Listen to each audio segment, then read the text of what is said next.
province est le plus beau province du monde, du tour du Canada, le seul province bilingue. Pour la première fois de leur histoire, les Néo-Brunswickois ont choisi une femme pour diriger les destinées de leur province. La libérale Susan Holt a remporté le scrutin de lundi dernier, détrônant le conservateur Blaine Higgs, qui était en quête d'un troisième mandat après une campagne marquée par de profondes divisions. Comment la nouvelle première ministre à la tête d'un gouvernement majoritaire envisage-t-elle son mandat? Je lui pose la question. Je retrouve Susan Holt. Elle est dans nos studios à Fredericton. Madame Holt, bonjour. Félicitations d'abord pour cette victoire lundi dernier. Merci beaucoup, Daniel. Merci. Première femme, commençons par ça, parce qu'on en a beaucoup parlé, mais première femme à la tête du Nouveau-Brunswick, c'est un moment d'histoire. Ça vous dit quoi, vous? Qu'est-ce que ça vous dit qu'on en soit là?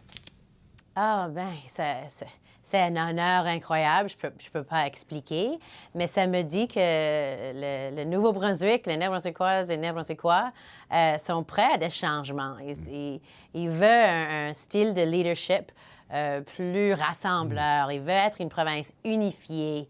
Ils veulent avoir quelqu'un qui va respecter et célébrer toutes les différences de notre province unique et spéciale. Bon, parlons-en des changements. Vous avez dit dans votre discours lundi dernier qu'il y aurait de gros changements pour le Nouveau-Brunswick. C'est quoi le plus gros changement que vous avez en tête, puis à quelle vitesse vous voulez l'imposer? Ah, bien, il y a beaucoup de choses qu'on doit changer. Premièrement, c'est notre système de santé et les soins primaires. On a besoin d'une transformation de comment on livre des soins primaires dans la communauté, sur le terrain. Les Néo-Brunswickois et Néo-Brunswickoises méritent un accès à des médecins de famille, des cliniques collaboratives à 7 heures du matin, à 7 heures du soir. Alors, on va bouger vite pour mettre en place un nouveau système de soins primaires autour de la province. On doit aussi changer notre façon de gouverner. Moi, je pense qu'on doit sortir des coulisses et des bureaux de Fredericton. On doit faire un travail sur le terrain, communautaire, avec des politiques qui ne sont pas de même à Moncton qu'à Miramichi ou de même à Saint-Quentin qu'à Saint-Stephen. On a besoin de politiques locales qui sont reconnaissantes de les différences et ce qui est unique de nos communautés. Bon, la question des soins de santé, c'est pas unique au Nouveau-Brunswick. Toutes les provinces semblent avoir des difficultés à livrer les soins de santé primaires puis les médecins de famille. Vous évaluez votre succès à quel niveau? Qu'est-ce qui va vous permettre, dans 4 ans, de dire aux électeurs « j'ai livré les marchandises ». Comment vous allez évaluer ça? Avec le changement dans le système de soins, on va voir que de moins en moins de Néo-Brunswickois n'ont pas un médecin de famille. À ce moment, c'est 180 000 Néo-Brunswickois et Néo-Brunswickoises qui n'ont pas accès. C'est quoi la marque du succès, alors? Vous amenez ça... vous voulez combien de moins sur la liste pour dire « j'ai réussi ». Hey, ça, c'est une bonne question parce qu'on veut arrêter que la liste agrandit. On veut commencer de le diminuer. Notre premier but, c'est d'avoir 85 % de la population qui ont accès. Après ça, on veut atteindre le 90 %. C'est ma préférence d'atteindre le 93 % qui était le cas en 2017. Mais on n'a pas mis un date limite pour cette mesure-là. Je veux utiliser les données qu'on aura accès après la sermentation pour mettre en place la bonne mesure. Mais c'est clairement la direction qu'on veut aller et c'est la mesure qu'on va utiliser.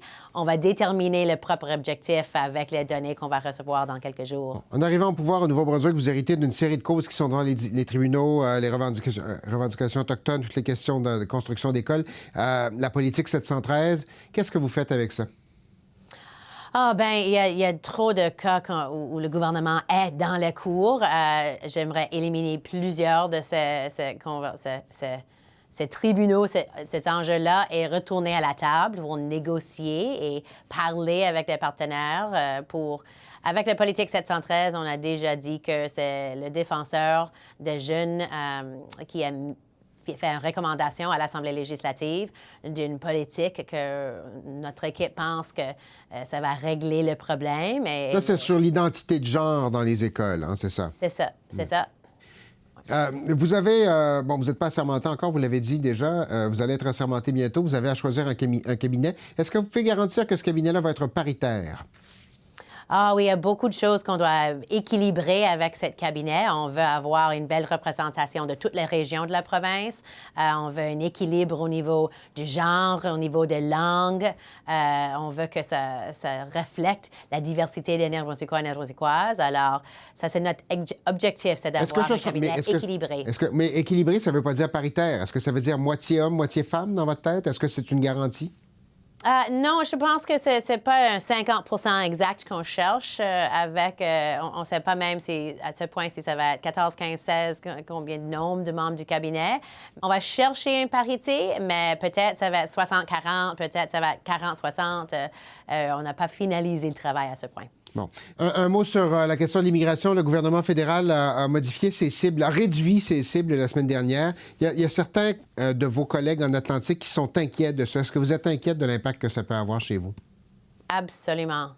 Pour nous autres, c'est vraiment important de gérer le dossier d'immigration avec une reconnaissance de les besoins de Nouveau-Brunswick, de les enjeux où on a besoin de l'aide et c'est la main-d'œuvre qui nous vient de nouveau. Alors, nous sommes inquiets que cette réduction va avoir un impact sur des dossiers comme la santé, comme le logement, où on a vraiment besoin du monde, et aussi au niveau de nos institutions postsecondaires et notre économie. Alors, c'est quelque chose qui doit être géré d'une façon vraiment stratégique, puis avec une considération pour notre réalité.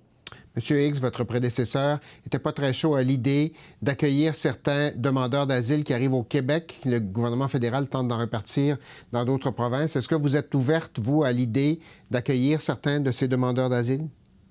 C'est quelque chose que j'aimerais entendre, c'est quoi le support? Parce qu'on a besoin de l'aide pour trouver de logements et de livrer des soins de santé pour les Néo-Brunswickois et Néo-Brunswickoises. Alors, j'aimerais savoir, c'est quoi l'offre du gouvernement fédéral? C'est quoi les détails pour nous aider avec quelque chose comme ça? Susan Holt, nouvelle première ministre du Nouveau-Brunswick, merci infiniment d'avoir été des nôtres. C'était mon plaisir. Merci beaucoup, Daniel. Au revoir.